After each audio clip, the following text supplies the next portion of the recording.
ये लो VIP card, have fun. Thank you. वो नीचे आया और उसने देखा कि चाहत होटल के बाहर शेड में खड़ी थी। चले। दोनों होटल के अंदर दाखिल हो गए और एक टेबल पर जाकर बैठ गए।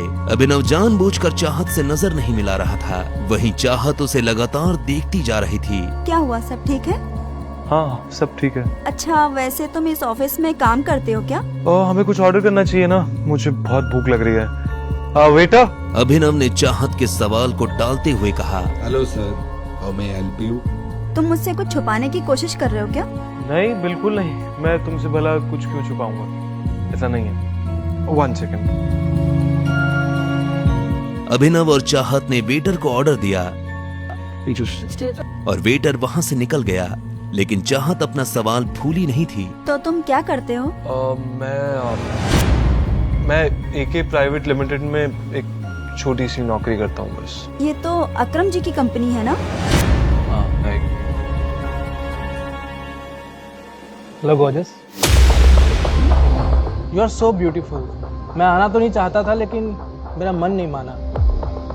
क्या मैं तुम्हें एक बढ़िया सी ट्रीट ऑफर कर सकता हूँ? उसकी आंखों में एक शरारत भरी मुस्कान नजर आ रही थी। चाहत उसकी नीयत समझ चुकी थी और अभिनव को भी ये समझ आ रहा था।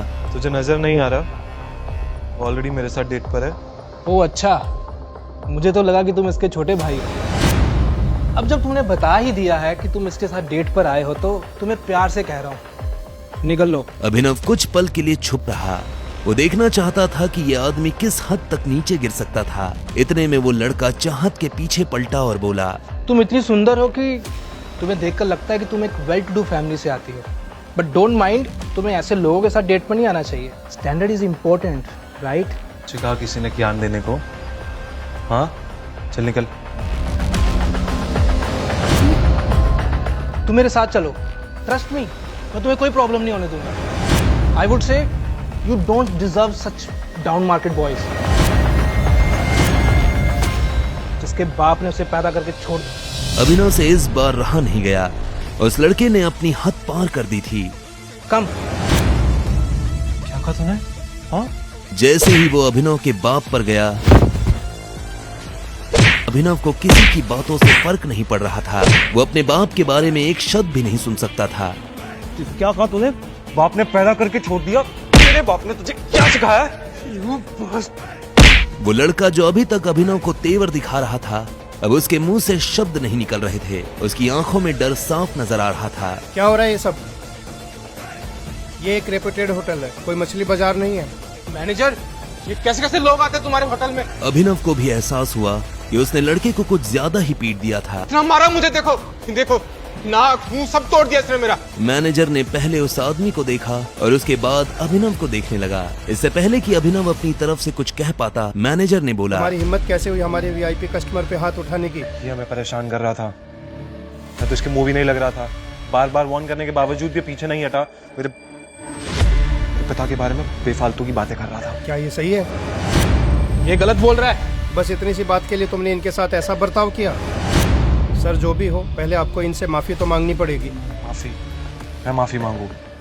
ये माफी मांगेगा मुझसे और मेरी फ्रेंड दोनों से। माफी मांग। साले चुपचाप माफी मांग। तू जानता नहीं मैं कौन हूँ। बिना माफी मांगे तो तुझे मैं इस होटल से जाने भी नहीं दूंगा। मामला बिगड़ता जा रहा था। अब इससे पहले कि बात आगे बढ़ती, चाहत बीच में आई और बोली, एक्चुअली गलती अभिनव की नहीं, ये आदमी मुझे छेड़ने की कोशिश कर रहा था।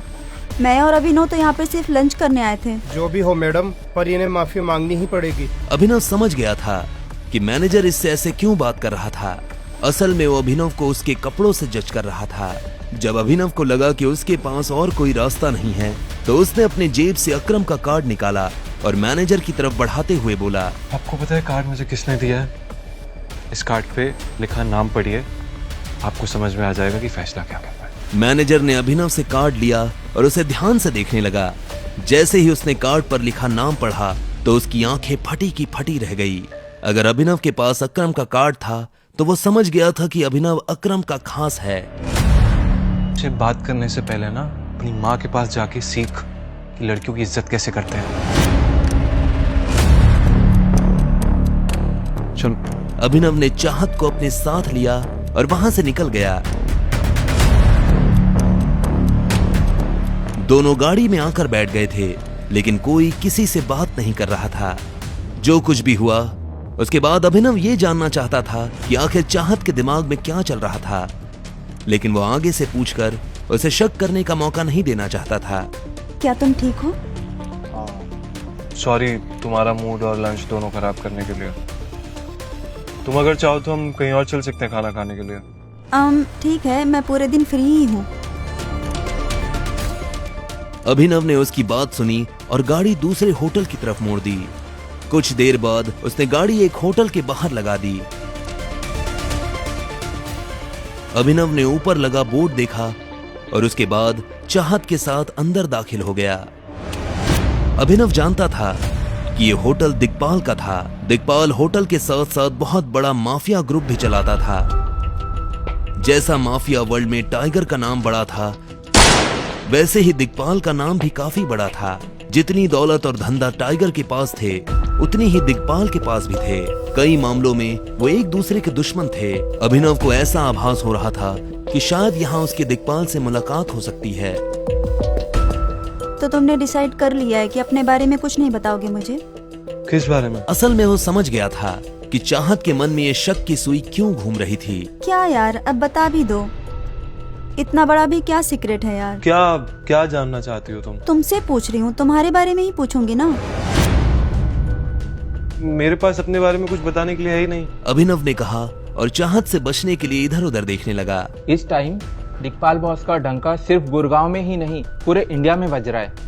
हाँ, मार्केट से जब से टाइगर गायब हुआ है, तब से टाइगर का नाम भी गायब हो गया है। अभी उसकी नजर कुछ लोगों पर पड़ी जो आपस में काफी गंभीर बातें कर रहे थे। उसे समझ में नहीं आ रहा था कि आखिर वो टाइगर के बारे में इस तरह की बात क्यों कर रहा था। बताओ ना अभिनव, कुछ छुपा रहे हो मुझसे? नहीं, मैं तुमसे कुछ क्यों छुपाऊंगा। टाइगर गायब नहीं हुआ है, टाइगर जिंदा है और वो बहुत ही जल्द लौट के आएगा। मैंने तुझसे कहा था ना जॉनी, ज्यादा मत प्यार कर, संभाली नहीं जाती तुझसे। कुछ भी बकवास कर रहा है। क्या डेयरिंग है इन लोग की। दिग्पाल के होटल में बैठ के टाइगर की बातें कर रहे हैं। या तो इन्हें चढ़ गई है या तो इनमें बहुत ही हिम्मत है। बकवास?